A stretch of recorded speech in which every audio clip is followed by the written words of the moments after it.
Un jeune millionnaire annonce à sa fiancée qu'il est ruiné pour tester son amour, mais c'est qu'elle fait ensuite et laisse tout le monde sans voix.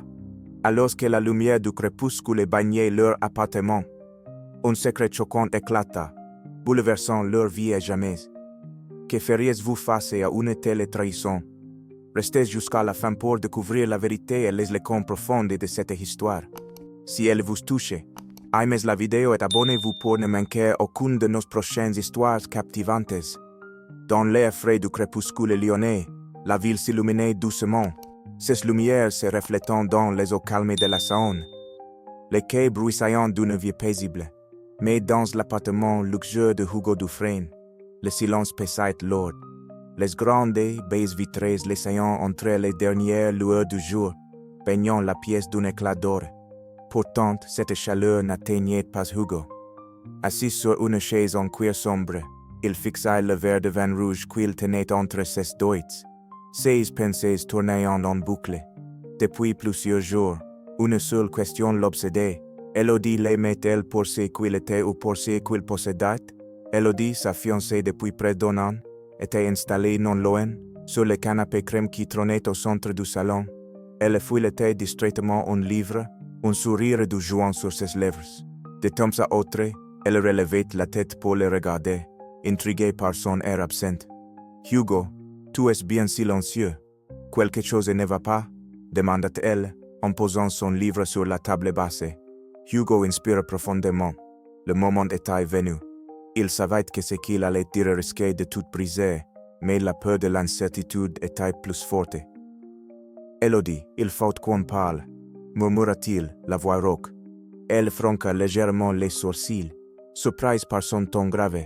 Ses yeux noisettes se posèrent sur lui, pleins de cette tendresse qui le désarmait toujours.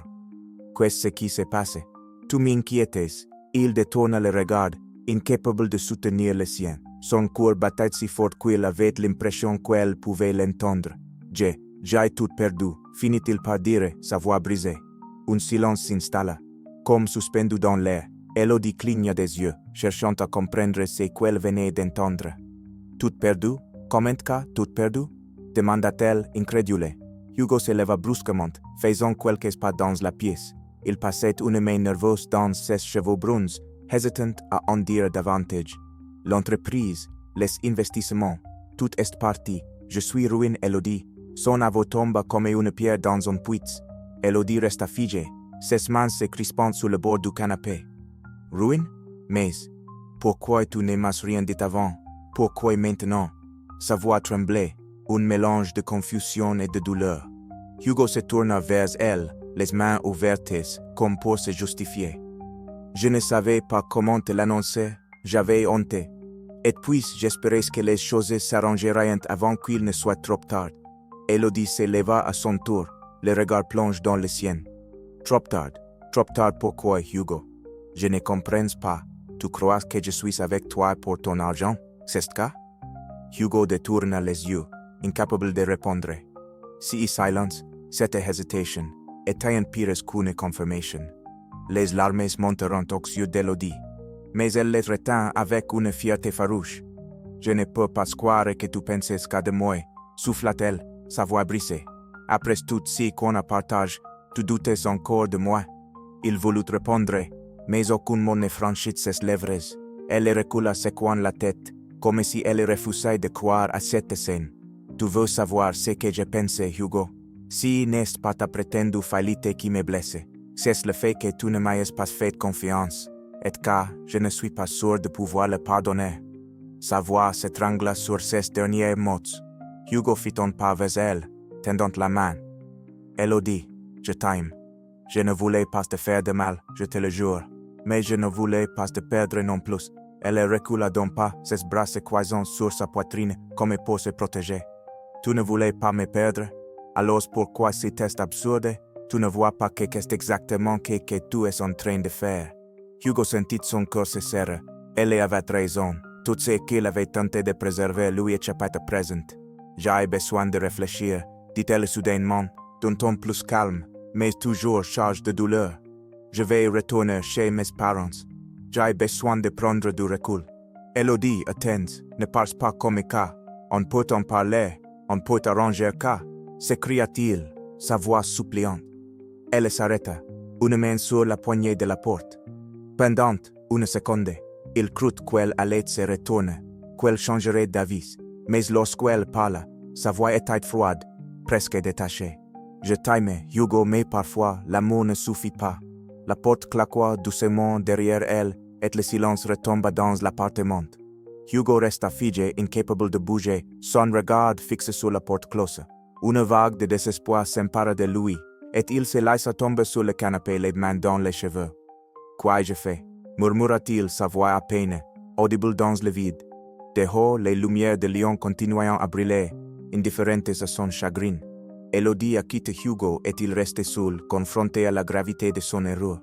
Si départ ouvre la voie à un retour introspectif d'Elodie dans sa région natale, où les tensions et les sous-intrigues se développeront.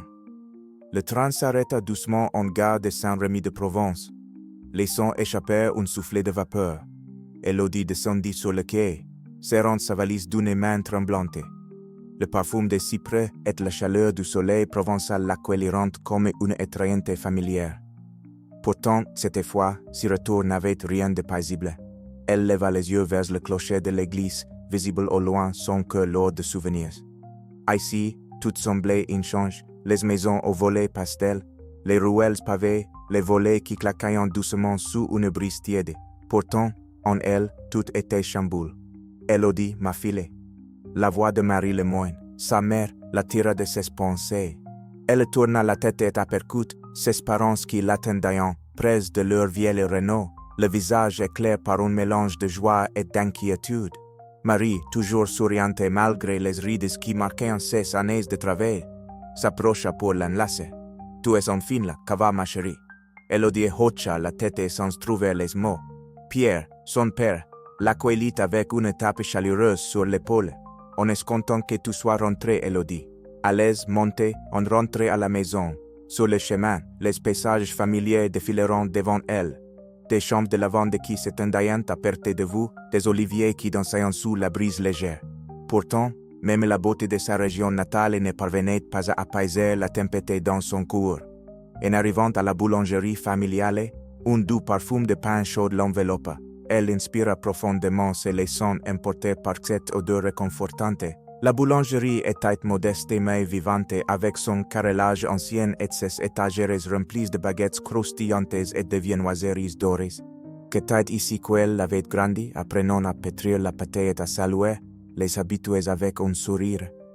Enfermé dans une heure, mais viens t'asseoir. Tu dois être fatigué, dit Marie en désignant une petite tablette dans l'arrière-boutique. Elodie s'installa, observant ses parents s'affaire. Pierre glissait des pains dans le four tandis que Marie préparait une commande pour une cliente fidèle. C'était une routine qui semblait immuable, presque rassurante. Alors, qu'est-ce qui t'amène? Demanda Pierre en s'asseyant face à elle. Une tasse de café dans les mains. Tu as l'air préoccupé. C'est Hugo, n'est-ce pas?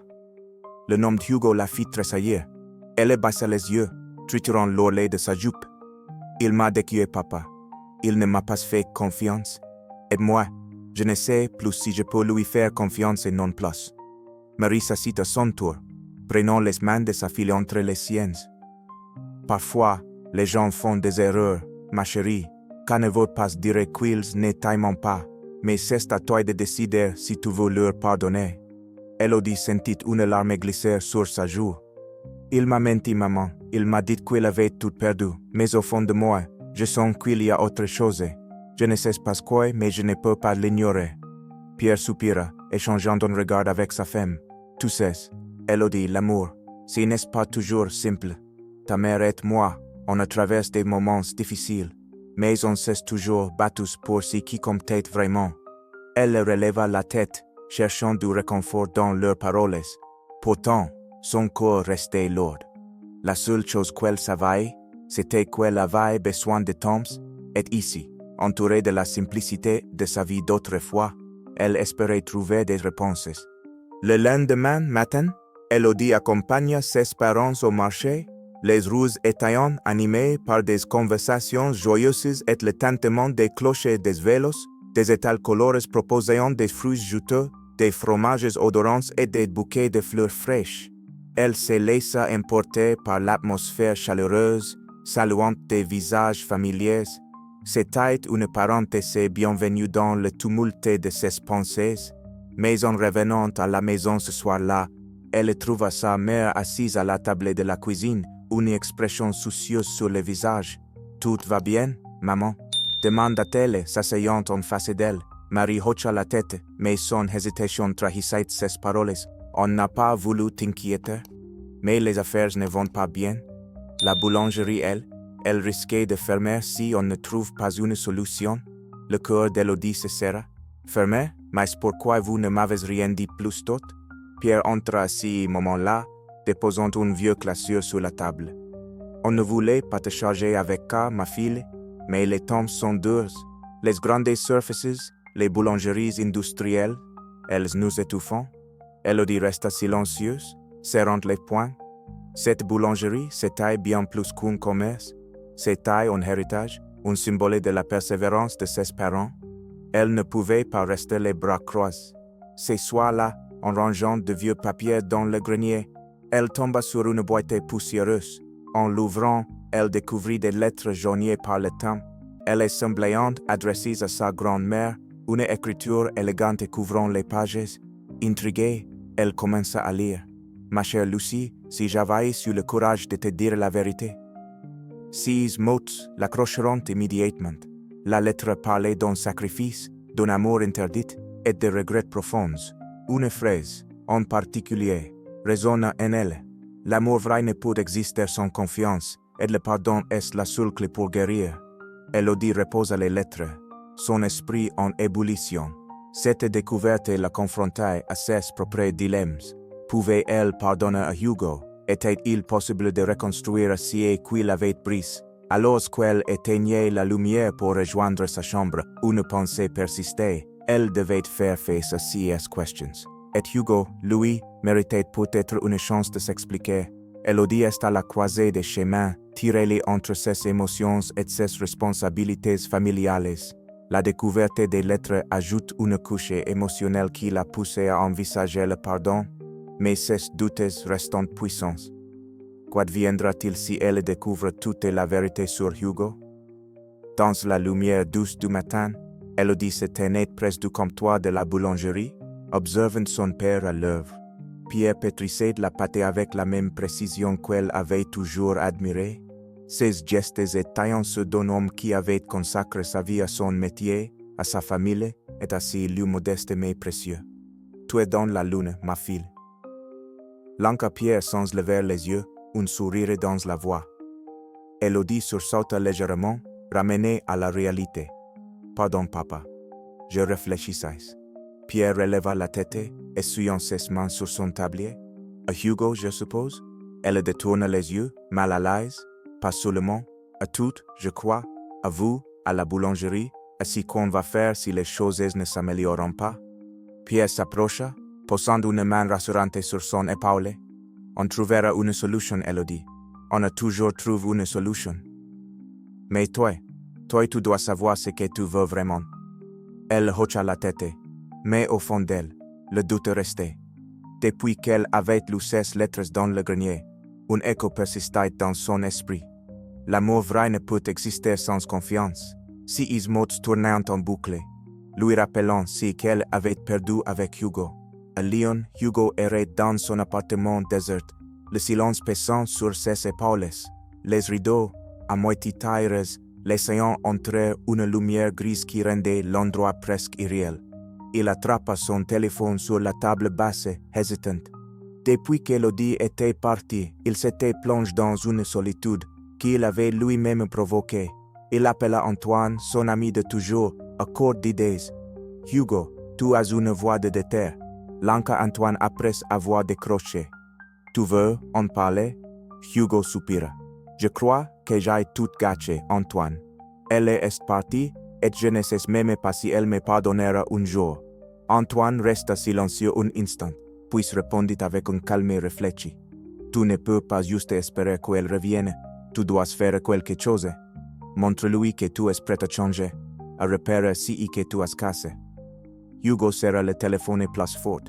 Et si c'est trop tard, si elle ne veut plus entendre parler de moi, alors au moins tu sauras que tu as essayé, mais si tu ne fais rien, Hugo, tu risques de regretter que toute ta vie. Si les mots résonneraient profondément en lui. Il savait qu'Antoine avait raison. Hugo devait sortir de cette apathie et se battre pour la femme qu'il aimait. De retour à Saint-Rémy, Élodie arpentait les ruelles calmes, son esprit toujours en ébullition.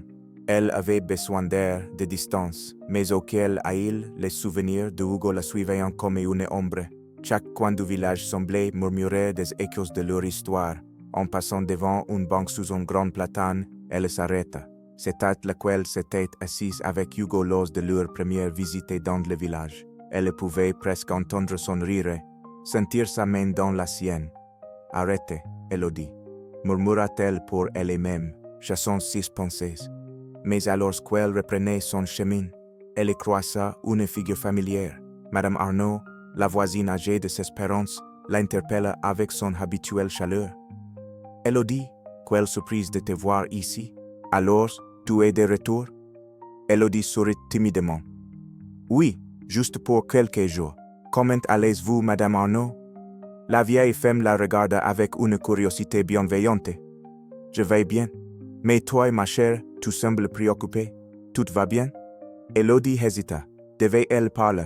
Confier ses tourments à cette voisine qui la connaissait depuis son enfance? Finalement, elle se laissa aller. « Qu'est-ce compliqué, Madame Arnaud? J'ai l'impression d'être à un tournant, mais je ne sais pas quelle direction prendre. » Madame Arnaud posa une main sur son bras, son regard se faisant plus doux. « Tu sais, ma fille, la vie est remplie de choix difficiles, mais souvent, ce qui compte, c'est d'écouter ton cœur et de ne pas avoir peur d'aimer, même quand c'est risqué. » Ces mots réchaufferont un peu le cœur d'Élodie. Peut-être que, malgré tout, elle devait laisser une chance à Hugo. Le soir même, alors qu'elle aidait ses parents à fermer la boulangerie, Élodie écoute un appel inattendu. Elle regarde l'écran de son téléphone. C'était Maître Rémy Beaumont, l'avocat d'Hugo. « Allô ?» dit-elle, un nœud dans la gorge. « Mais le moine, bonsoir. Je suis désolé de vous déranger, mais il fallait que je vous appelle. Je pensais que vous devez savoir quelque chose. » Élodie sentit son cœur s'accélérer. « À propos de quoi ?» L'avocat hésita, puis lâcha finalement. « Hugo n'est pas ruin. Je ne devrais pas vous le dire, mais il voulait simplement tester vos sentiments. » Le silence qui suivit sembla durer une éternité. Élodie sentit une vague de colère et de douleur monter en elle. Il a fait tout cas, pour me tester. Sa voix tremblait. « Je suis désolé, reprit Maître Beaumont, mais je pensais que vous deviez connaître la vérité. » Lorsqu'elle raccrocha, Élodie resta figée, ses mains tremblantes, et son esprit tournoyait. Hugo lui avait menti. Tout ce qu'il avait dit, tout ce qu'elle avait ressenti ce soir-là, ce n'était qu'un mensonge. Mais alors qu'elle montait les escaliers pour rejoindre sa chambre, un sentiment plus complexe s'installa. Au-delà de la colère, il y avait une pointe de tristesse, et peut-être même un éclat d'espoir. Hugo avait-il fait cela par peur de la perdre? Et si oui, pouvait-elle vraiment lui en vouloir? Elle s'arrêta devant la boîte contenant les lettres de sa grand-mère, hésitante. Six mots sur le pardon lui revenaient en mémoire, mais cette fois, ils semblaient plus lourds de sang. Alors qu'elle posait la main sur la boîte, une seule pensée l'obsédait. « Que ferais-tu à ma place, mamie ?» Élodie, dévastée par la révélation de la vérité, est désormais confrontée à un choix crucial. Doit-elle affronter Hugo ou choisir de tourner la page pour de bon? Le conflit entre la colère et le pardon atteint son apogée. Le petit matin enveloppé Saint-Rémy de Provence d'une lumière douce, et l'air sentait la rosée mêlée aux champs de lavande au loin. Élodie se tenait derrière le comptoir de la boulangerie, observant les premières clients défiler avec leurs sourires habituels. Mais aujourd'hui, elle peinait à rendre ses sourires. Sa conversation avec l'avocate de Hugo tournait en boucle dans sa tête. Pourquoi avait-il fait cela? Pourquoi jouer avec ses émotions de la sorte? Elle ne pouvait s'empêcher de ressentir un mélange de colère et de tristesse. Pourtant, une partie d'elle restait curieusement attachée à cette idée que Hugo avait agi par peur, non par méchanceté. Mais était-ce une excuse suffisante? Élodie, tu es sûre que ça va? demanda Marie en la rejoignant. Sa mère, attentive comme toujours, avait remarqué sans trouble. Elodie hocha la tête, un sourire force aux lèvres. Oui, ne t'inquiète pas, maman. Je réfléchis à beaucoup de choses. Marie posa une main douce sur son épaule. Prends ton temps, ma fille. Parfois, les réponses viennent quand on s'y attend le moins. Elle acquiesça, mais une tension sourde continuait de lui nouer l'estomac. Le reste de la matinée se déroula dans une monotonie presque apaisante, jusqu'à ce que l'inhabituel se produise. Hugo arriva à Saint-Rémy en début d'après-midi, le cœur battant à tout rompre. Chaque tournant de la route le rapprochait du village et ravivait ses souvenirs avec Elodie. Il avait tout préparé, aidé par Antoine qui l'avait encouragé à se battre pour regagner sa confiance. Il gara sa voiture près de la place centrale, prenant un moment pour calmer sa nervosité. Le village était exactement comme il se souvenait, paisible, chaleureux, presque hors du temps. Mais cette fois, il ne se sentait pas à sa place. Il était l'intrus, celui qui devait prouver qu'il méritait une seconde chance. Il se dirigeait d'abord vers la boulangerie. En apercevant Elodie à travers la vitrine, occupée à ranger des baguettes, il sentit un mélange de joie et de peur l'envahir. Mais avant qu'il ne puisse entrer, il fit demi-tour, la gorge trop serrée pour parler. Il n'était pas encore prêt. Au lieu de cela, il se rendit chez les parents d'Elodie, frappant timidement à leur porte. Marie ouvrit, surprise de le voir là. « Hugo, que faites-vous ici ?» demanda-t-elle, son regard oscillant entre méfiance et curiosité. Il inspira profondément. « Bonjour, Madame Lemoine. Je sais que j'ai beaucoup à me faire pardonner, mais je suis ici pour essayer de réparer les choses. Pas seulement avec Elodie, mais avec vous aussi. » Marie resta un instant silencieuse, puis ouvrit la porte plus largement. « Entrez, mais je vous préviens, ça ne sera pas facile. » Dans la cuisine chaleureuse de Lemoine, Hugo expliqua son projet. Il voulait aider la boulangerie familiale en lançant une campagne de communication dans le village, en organisant un événement pour attirer de nouveaux clients. Il espérait ainsi prouver à Elodie qu'il était prêt à agir, et pas seulement à parler. Pierre, qui était resté silencieux jusque-là, croisa les bras. « Vous pensez que ça suffira pour regagner la confiance de ma fille ?» Hugo hocha la tête, ses yeux emplis de sincérité. « Je ne sais pas, mais je veux essayer. » Quelques jours plus tard, le village était en effervescence. Hugo avait convaincu plusieurs commerçants locaux de participer à une fête en plein air sur la place centrale. Les habitants se rassemblaient autour des stands colorés, attirés par l'animation et les odeurs de pain frais et de produits artisanaux. Elodie, qui n'avait pas été mise au courant, arriva par hasard sur la place. En voyant la scène, elle fut d'abord intriguée, puis méfiante en apercevant Hugo près d'un stand. Il discutait avec un groupe d'enfants, leur offrant des viennoiseries tout en souriant. Elle sentit une vague d'émotions monter en elle, colère et nostalgie, et une pointe d'admiration malgré elle. Elle s'avança, bien décidée à demander des explications. « Hugo » appela-t-elle, sa voix plus forte qu'elle ne l'avait prévu.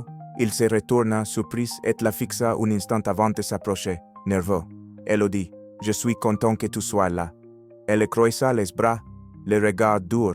Qu'est-ce que tu fais ici, et pourquoi cette fête? Il baissa les yeux un instant, cherchant ses mots. Je voulais faire quelque chose de bien. Pas seulement pour toi, mais pour ta famille, pour le village. Je sais que ça ne suffit pas, mais c'est un début. Elle le fixa, déconcertée par sa sincérité. Tu crois vraiment qu'organiser une fête effacera tout? Que ça me fera oublier ce que tu as fait? Hugo hocha la tête, son regard plongeant dans le sien. Non, je ne crois pas que ça effacera quoi que ce soit. Mais je veux te montrer que je suis prêt à changer. Que je veux être quelqu'un de meilleur. Pour toi. Un silence tendu s'installa entre eux, brisé seulement par le rire d'enfant jouant non loin. Elodie sentit son cœur se serrer, partagé entre son désir de croire en lui et sa peur de souffrir à nouveau. « Je ne sais pas, Hugo. Je ne sais pas si je peux te pardonner, » murmura-t-elle, sa voix brisée. Hugo lui prit doucement la main, la serrant entre les siennes. « Alors laisse-moi te montrer, pas avec des mots, mais avec mes actions. » Elodie hésita. Ses pensées en tumulte, mais avant qu'elle ne puisse répondre, une voix s'éleva derrière eux. Elodie, regardez car. C'était sa mère, désignant une banderole sur l'un des stands. On pouvait y lire « Pour les moines » et pour toutes ces quilles apportant à Saint-Rémy. Elle éleva les yeux vers Hugo, son cœur balançant entre espoir et méfiance. « On verra » murmura-t-elle finalement avant de s'éloigner dans la foule. Hugo a fait un premier pas pour prouver son sincere engagement, mais Elodie restait sur la défensive. Leur lien semble fragile, mais un espoir naît dans l'incertitude. Que décidera-t-elle lorsque le cœur et la raison entreront en conflit une fois de plus? Le soleil commençait à décliner sur Saint-Rémy, baignant le village d'une lumière dorée. La fête improvisée, organisée par Hugo, battait son plein sur la place centrale. Les habitants semblaient apprécier l'effervescence. Des rires résonnants, des enfants courant entre les stands, et les conversations animées emportaient les adultes dans une joie collective. Elodie, cependant, restait en retraite, adossée contre une platane. Elle observait tout cela avec un mélange d'émotions. Une partie d'elle ne pouvait s'empêcher d'admirer l'effort sincère de Hugo, mais une autre plus méfiante se demandait si cela suffisait. Était-ce vraiment une preuve d'amour, ou seulement une tentative désespérée de se racheter? Marie s'approcha doucement, une assiette de tartelettes aux abricots à la main. Il a fait du bon travail, tu ne trouves pas? Demanda-t-elle, son ton léger mais charge de sous-entendus. Elodie haussa les épaules. Peut-être, mais il faut plus qu'une fête pour reconstruire ce qu'il a brisé. Marie posa une main sur son bras, un sourire tendre sur les lèvres. Parfois, ce n'est pas le grand geste qui compte, mais les petites pas qu'on fait ensuite. Avant qu'Elodie ne puisse répondre, Hugo apparut à quelques mètres d'elle. Il semblait nerveux mais déterminé. Leurs regards se croiseront et après une hésitation, il s'approcha. « Elodie, est-ce que je peux te parler un instant ?» demanda-t-il, la voix légèrement tremblante. Elle le fixa un moment, cherchant à lire dans ses yeux, puis, sans un mot, elle acquiesça et le suivit à l'écart de la foule. Ils marcheront en silence jusqu'au bord de la place où la lumière du soir dansait sur les facades en pierre. Hugo s'arrêta, prenant une profonde inspiration. « Je sais que tout cas qu'était fait. Ces efforts, si n'est pas suffisant, commença-t-il, ses mains se croisant nerveusement. Mais je voulais te montrer que je suis prêt à faire ce qu'il faut, pas seulement pour toi, mais pour réparer ce que j'ai détruit. » Elodie croisa les bras, son expression toujours réservée. « Et tu crois que effacer ce que tu as fait? Tu crois que je peux simplement oublier le mensonge, la trahison? » Hugo secoua la tête. « Non, je ne veux pas que tu oublies. Je veux que tu voies que j'ai compris. J'ai agi par peur, Elodie. Par peur de te perdre, par peur de ne pas être assez pour toi. » Elle fronça les sourcils, son regard percant. « Et tu penses que manipuler quelqu'un, c'est une preuve d'amour? » Ces paroles le frapperont comme une gifle. Il baissa les yeux honteux. « Non, ce n'était pas de l'amour, qu'était de l'égoïsme, et je le regrette chaque jour depuis que tu es parti. » Elodie resta silencieuse, ses pensées en tumulte. Une partie d'elle voulait croire en sa sincérité, mais l'autre s'accrochait encore à la douleur qu'il avait causée. Alors pourquoi maintenant? Pourquoi qu'était fait ces excuses? Demanda-t-elle finalement. Hugo releva les yeux, les siens emplis d'émotion. Parce que je t'aime, Elodie, parce que tu es la seule chose dans ma vie qui ait un véritable sens, et si je dois passer le reste de ma vie à regagner ta confiance, je suis prête à le faire. Ces mots toucheront quelque chose en elle, mais elle savait que les mots, seuls, ne suffisaient pas. Plus tard dans la soirée, alors que les lumières de la fête scintillaient encore sur la place, Elodie retourna à la boulangerie pour Aida, et s'espérant arranger les restes de la journée. Pierre, qui avait remarqué l'échange entre Hugo et sa fille, lui adressa un regard curieux. « Alors, qu'est-ce que tu comptes faire ?» demanda-t-il sa voix calmée.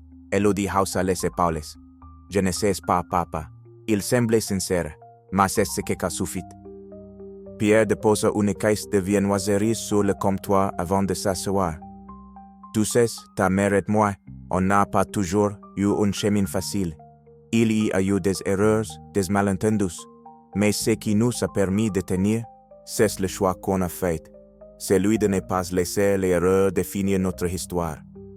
Elle l'écouta en silence, les paroles de son père résonnant profondément en elle. Était-elle prête à faire ses choix? Ou devait-elle protéger son cœur à tout prix, alors qu'elle montait se coucher? Une enveloppe posée sur son oreille attira son attention. Elle la prit, intriguée. En l'ouvrant, elle découvrit une lettre de Hugo, écrite à la main. Ces mots, tremblants mais sincères, semblaient refléter son âme. Elodie, je ne sais pas si cette lettre te parviendra au bon moment, mais je voulais que tu saches. Je t'aime et je t'aimerai toujours. Mon plus grand regret est d'avoir laissé mes pères tenir ce que nous avions. Mais si tu me laisses une chance, je te promets de bâtir quelque chose de plus fort de vrai, Hugo. Elodie serra la lettre contre elle et les larmes brouillant sa vision. Mais ces larmes n'étaient plus seulement celles de la douleur, il y avait aussi, quelque part, une lueur d'espoir. Elodie est à un moment crucial, tiraillée entre ses doutes et son amour pour Hugo. La lettre semblait révéler en elle un désir de croire à nouveau en leur histoire. Mais saura-t-elle lui accorder cette seconde chance qu'il espère tant? La cloche de l'église au centre de Saint-Rémy sonnait doucement, marquant le début d'une matinée paisible. Les ruelles du village étaient encore calmes, mais une agitation particulière régnait dans l'air. La veille, Elodie avait passé des heures à tourner et retourner la lettre de Hugo entre ses mains. Les mots résonnaient encore dans son esprit, et son cœur balançait entre l'espoir et la peur. En descendant les escaliers de la maison familiale, elle trouva Marie à la cuisine, en train de préparer un café. L'arôme réconfortant emplissait la pièce. « Bonjour ma chérie », dit sa mère en lui tendant une tasse. « Tu n'as pas beaucoup dormi, non ?» Elodie soupira, prenant place à table. « Non, je réfléchissais. » Marie la regarda avec bienveillance, mais n'insista pas. Elle savait que sa fille avait besoin de temps. Le silence fut brisé par Pierre, qui entra avec un sourire et un coin. « Alors, Elodie, tu comptes le faire mariner encore longtemps, si pauvre garçon ?» Elodie leva les yeux, mi-exaspérée, mi-amusée. « Papa, si n'est pas aussi simple. » Pierre s'assit face à elle, son ton se faisant plus sérieux. « Rien n'est jamais simple en amour, ma fille, mais parfois, il faut se lancer, même si ça fait peur. » Si ils mots toucheront Elodie plus qu'elle ne l'aurait cru. Elle finit son café en silence, les pensées tournoyant dans son esprit. Dans l'après-midi, Elodie décida de sortir.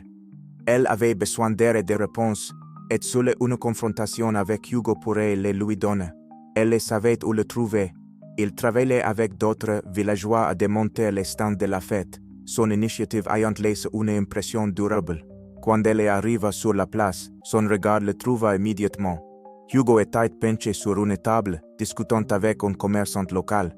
Malgré sa tenue décontractée, il semblait étrangement à sa place ici, comme s'il avait toujours appartenu à cet univers simple et chaleureux. « Hugo », appela-t-elle, sa voix claire, mais empreinte d'une tension qu'elle ne pouvait dissimuler. Il se retourna, surpris mais heureux de la voir. « Elodie », murmura-t-il, s'approchant doucement.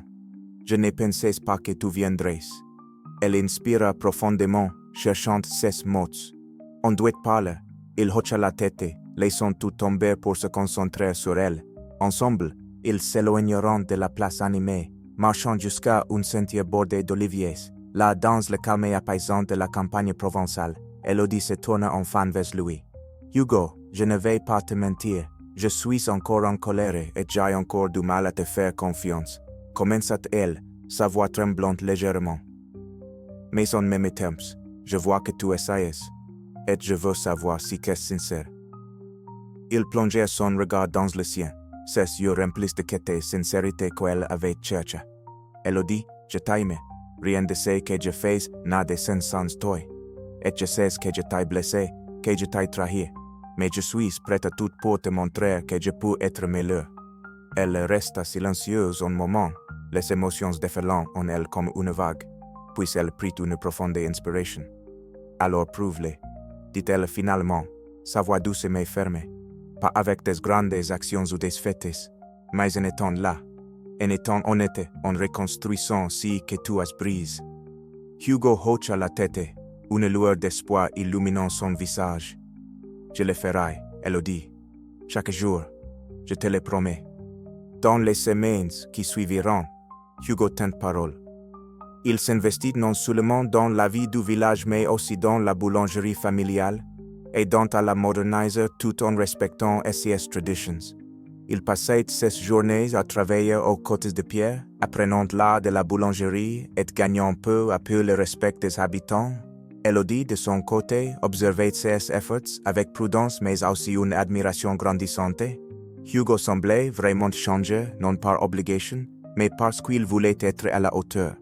Un soir, alors qu'ils partageaient un dîner sous les étoiles avec Pierre et Marie, Hugo s'éleva, un verre de vin à la main.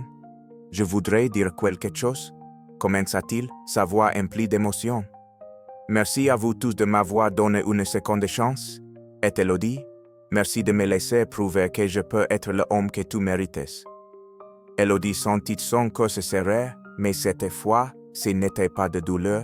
Elle leva son verre à son tour, un léger sourire éclairant son visage. « À nous, alors. » « Et à l'avenir, répondit-elle doucement. Quelques mois plus tard, la boulangerie de Lemoine était florissante, grâce à l'implication de toute la famille et au soutien du village. Hugo avait non seulement regagné la confiance d'Elodie, mais aussi trouvé un nouveau sens à sa propre vie. Un matin, alors qu'ils ouvraient la boutique ensemble, Hugo tendit un petit paquet à Elodie. « Qu'est-ce que c'est ?» demanda-t-elle intriguée. « Ouvre-le, dit-il simplement son sourire trahissant une certaine nervosité.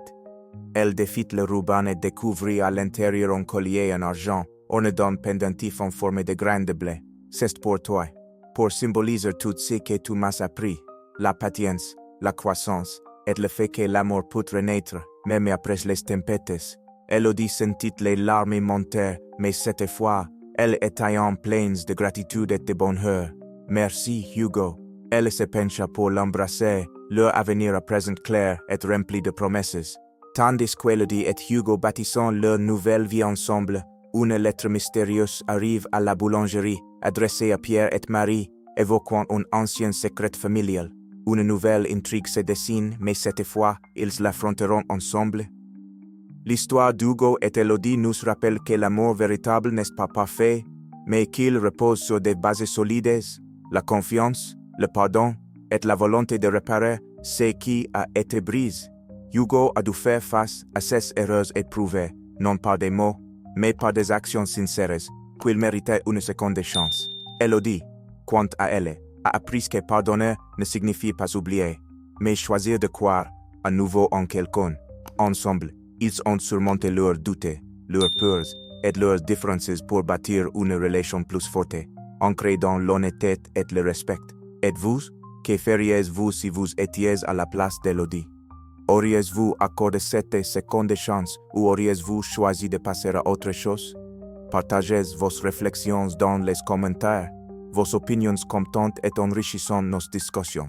Si cette histoire vous a touché, n'oubliez pas de laisser un j'aime et de la partager avec vos proches. Et pour ne rien manquer des prochaines histoires pleines de leçons de vie, abonnez-vous à notre chaîne et activez les notifications. Merci de nous suivre et à très bientôt pour une nouvelle aventure humaine et inspirante.